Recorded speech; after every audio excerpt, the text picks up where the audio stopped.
Okay, so as we prepared for this presentation, we wanted to look at a couple of particular questions, which are on the screen now. And they're, how do we approach discussion forums in a manner that increases student engagement, collaboration between the students, and then also expansion of their knowledge between the students and the instructors? Second question was, are there any particular discussion forum approaches that expand in student engagement and increase student retention? And if so, which ones were they? And then also, could these strategies behind the discussion forums that increase the retention and engagement be backed up with data specifically from Power BI, Google Analytics, and other LMS collection tools? So our objectives for this presentation are to be able to list some of these different strategies that can be used in the discussion forum of an online course, to evaluate the data behind the discussion forum strategies, and present it with an eye toward future applications, and then apply this data regarding student retention and engagement levels of the various discussion forum strategies to their own course, and allow participants to apply it to their own courses and their own course development to potentially increase student success. And so I wanted to do a quick overview of discussion strategies as we define them ourselves, and also as we're defined by a sample of the literature out there. First one is a traditional discussion forum, which is where the students are the first to reply to the prompt, and then they return later to reply to their peers' responses. And the literature seems to find that the idea of a traditional discussion forum is promising at first, but that many of the discussion forums fall short and don't have the depth and breadth of face-to-face discussions. The alternative approaches we looked at were the debate approach, which encourages participation through arguing a topic, idea, or concept. It also promoted the idea of reflexivity, which is looking into themselves and seeing how these concepts apply to their own belief systems and their own situations. The literature talked about how this is highly associated with the exploration of integration phases of cognitive presence. We also looked at group work, which is students form a learning community with a shared goal of knowledge building, and students progress to a higher knowledge equivalence and shared knowledge as a result of collaboration. When Yvonne presents our data a little later on, you'll notice that we don't discuss group work because it was a result of having some bad data and not enough of a sample group to really go into that. Then we also have case studies, which is where they look at real life situations, current events, news stories, and it helps to develop authentic topics between course concepts and then real practice. The fifth type is role play, where they take on different roles. The literature talks about how this enhances cognitive construction and diversity of cognitive thinking, and it takes the student through all the 4 stages of the Kolb experiential cycle of action, experience, reflection, and learning. The scenario approach is helpful in gaining overall perspective of application, and it really helps to facilitate cognitive presence and critical thinking and higher levels of learning. Peer feedback allows them to ask questions and conduct discussions among themselves, evaluating each other's work and seeing issues in the work of others and then applying it to their own work. And then the last one was video presentation, where they upload some sort of video presentation, either a screencast presentation or a webcam video. And the literature talks about how a lot of times video presentation may result in students feeling more connected to their fellow learners, which I thought was really well discussed in the first presentation of this. And the second thing is that the second thing research talked about is that students sometimes felt that video presentation is not as easily reviewed and referenced as text presentations, which was a difficulty with that format. And so with that, I'm going to turn it over to Yvonne to discuss our methodology and go into our data. Thank you, Michael. So we sampled a small subset of 75 discussions from 24 undergraduate and graduate courses from one university. We categorized these discussion forums based on the categories that were discussed in the previous slides. As Michael discussed, we reviewed a sample of existing literature, so we can tie that content into the data that I'm going to present in the next couple of slides. We also pulled data from two major analytics tools, Power BI and Google Analytics. The data that we pulled was reflective of student achievement, engagement, and retention, which is aligned with our objectives for this presentation. And then, of course, we completed an analysis, compared the results to existing literature, and we'll discuss our conclusions going forward. Next slide. All right, so the first data point that we looked at was average grade percentage. This is aligned with our review of student achievement. Now, what we found was that role play actually had the highest grade percentage, coming in at 94.2%. And then some of the other types of discussion forums that we found came in right after that. With role play, we believe that this score reflects the fact that this approach takes students through each aspect of the COBE experiential learning cycle that Michael discussed earlier, and it gives students an opportunity to really enact some authentic roles that they would take on in the workplace. One thing that we found interesting was that the video presentation actually came in at the lowest score of 86.1%. We believe that that's due to either tech difficulties or students perceiving video presentation as not being comfortable with that. In addition to that, we believe that contributing factors might be assignment instructions. And so we're going to talk about recommendations for and potentially improving the results of the video presentation later on in the slides. Next slide. The next data set that we looked at was average time spent, and this is reflective of engagement. And what we found were that case study and debate came in quite high. Students on average spent about 20 minutes completing their discussion forums on case study and debate. The other data points show that peer feedback, role play, scenario, and traditional discussion forums came in slightly under that, but we're all within a margin of error. Again, video presentation came in last, but we also believe that students were using external video platforms to complete their video presentations and then uploading those completed presentations to their discussion forum. So we believe that there's time that we're unable to account for outside of the video presentation aspect. Next slide. The last data set we looked at was student retention rates. And so we looked at several courses over a period of time and looked at how many students started in those courses and then how many students remained in those courses. And so we found that courses with debates seem to have a higher percentage or student retention rate compared to other courses that use different discussion forum types, with role play and scenario coming in second. Now keep in mind, as we're talking about this data set, and I should have mentioned this earlier, the courses that we looked at used different types of discussion forums. So not one course had just a traditional discussion forum format. There was a combination of discussion forum formats that we looked at within these courses. We did find that case study came in at an 87%, but we believe that is due to an outlier with the finance course.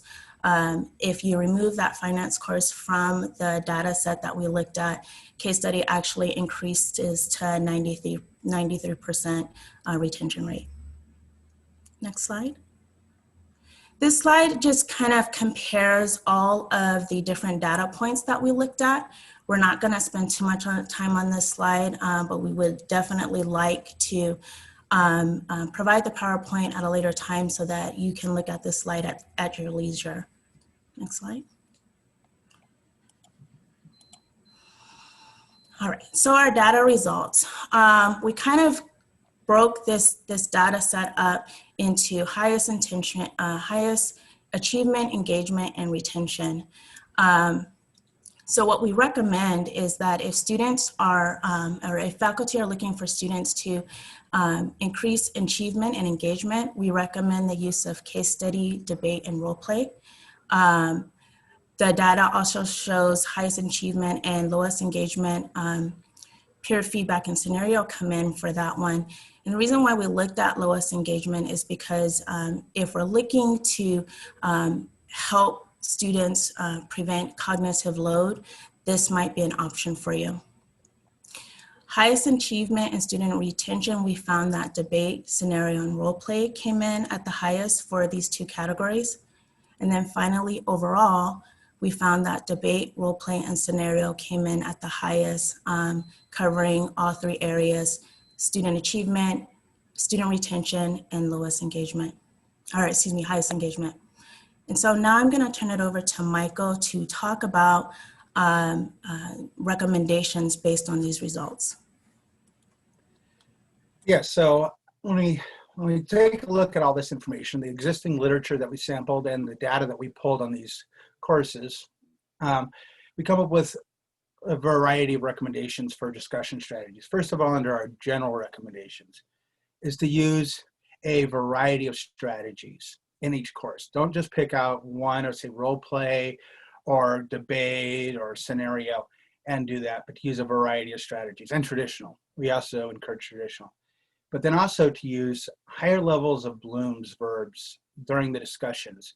So to be able to encourage our critical thought and just less boilerplate responses, but encourage critical thought and higher engagement. So then if you're developing courses or teaching courses that you're just interested in looking at increased achievement, you're fine with the retention and you're fine with the engagement levels, we suggest you look strongly at role play, peer feedback, case study, and debates. If you're looking at a combination of increased achievement and engagement, student engagement, then we suggest the combinations of case study, debate, and role play. If you want increased achievement, but you're worried about the student cognitive load and you want students to achieve the same results while spending less of the mental effort in the discussions, we highly suggest peer feedback and scenario, because those have see high increases in achievement, but less time spent in the discussions. And then for increased achievement and retention, if that's your combination you're looking for, we suggest debate, scenario, and role play. And then if you're just wanting to increase everything, minus the cognitive load, looking at debate, role play, and scenarios, those. So when we look at future research and we look at what we've done, our recommendations are to include a larger general sample size with courses from a variety of institutions. We looked at courses from one institution, and we were somewhat limited because of that approach. And so we would also suggest increasing sample size in certain discussion approaches, such as group work, which we had to eliminate from our results due to the bad sample, and then video presentation, which we believe needed to have greater representation. And then I'd like to see greater specificity on data such as retention. For example, right now, it's looking at retention on per case. I would love to see how retention dropped after each discussion forum. So in a week one discussion forum, if we had retention drop at that point and so on. The next point would be comparing courses not only across programs, but within programs. We looked at primarily courses across entire programs. So we had, as we talked about earlier, finance in with human services courses and so on. But if we looked at it within the specific programs, you get more valuable information. I think it would be valuable to include quantitative data on the student experiences, such as their sense of community, using the Sense of Community Index. We could do post-course surveys as advocated in the previous session and get some qualitative data on their experiences. And then of course, account for student time outside of the LMS through either qualitative or quantitative measures. And then I mentioned the retention rates on topics from week to week, as well as between courses. So at that point, we kind of open it up for any questions that anybody may have. Here's some of the references on the literature review that we did. And so please ask us anything you like, and we'll go from there. Actually, there were a couple of questions in the comments, the chat here. Alan and Kathleen, it looks like you were asking about how these insights might be helpful for instructors who cannot modify discussion questions. I think it'd be important for instructors to have some options or opportunities to either provide an announcement to students and take the discussion forum to the next level.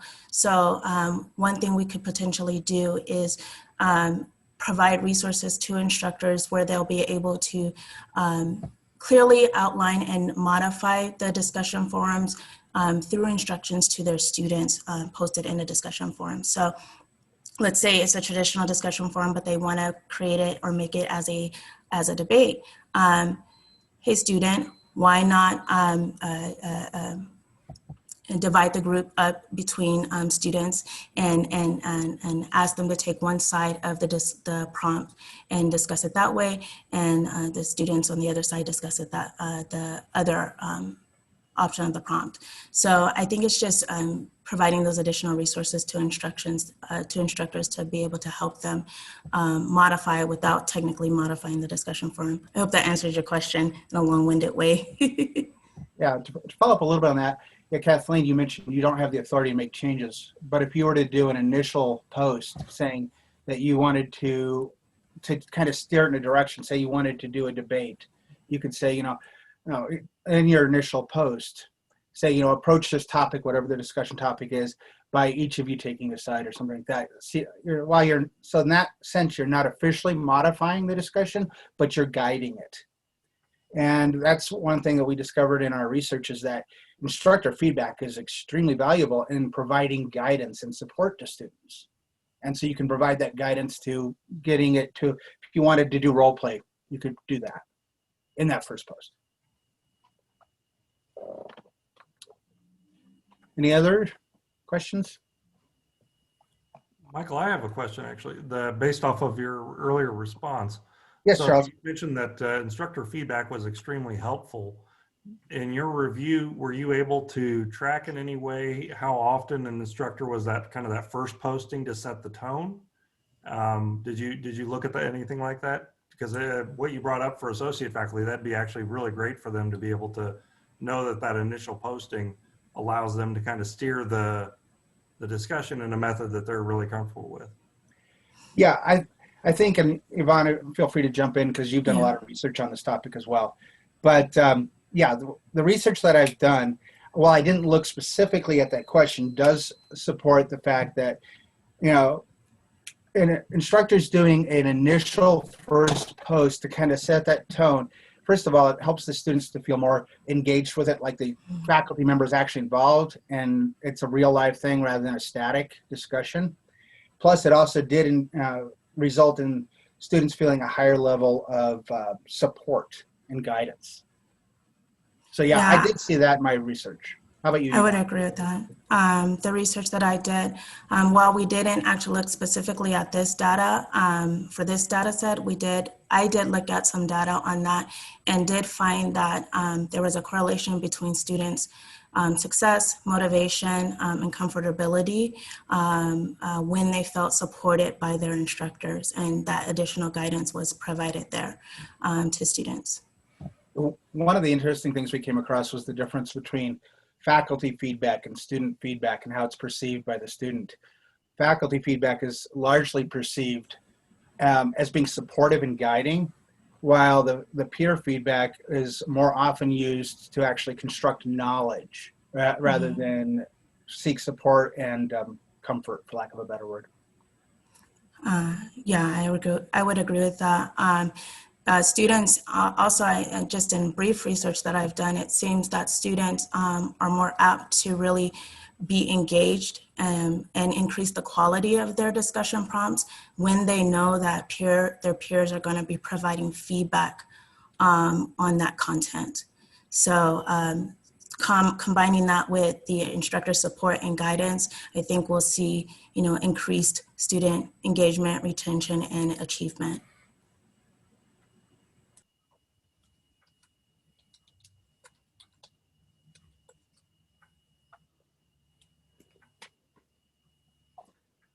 Anything else? Any additional questions for Mr. Schulz or Ms. Goodman? Okay, it doesn't seem like there is. And at this time, I'd like to thank you, Michael, and thank you, Yvonne, for your highly informative presentation. Also, I'd like to extend a thanks to everyone for attending this session. I'm Dr. William Woods, and we hope that you'll take a moment to complete the brief feedback survey that at the link posted in the chat. And we encourage you to attend the next featured presentation, Analyzing Social Movements Through Critical Thinking and Shareable Media, which takes place at 11 a.m. Pacific States Time. Remember that you can access all presentations via the TLC online event page on Eventbrite and can continue the conversation and engage with conference participants on social media by using the hashtag @AUTLC. After the fifth session, there will be a panel discussion involving all presenters, and it will be led by Dr. Charles Holm. Enjoy the rest of TLC. Thank you for being here. We did have one question come up, it looks like. I don't want to mess up your name, sir. Schumel, is that correct? Yeah, I hear. Yes, you I had am a question, sir? Yeah, I am Shmuel Yerushalmi. I'm living in Israel. Mm-hmm. I think that just me from Israel here in this conference, and I want to ask you a question. Why we are can't to demand free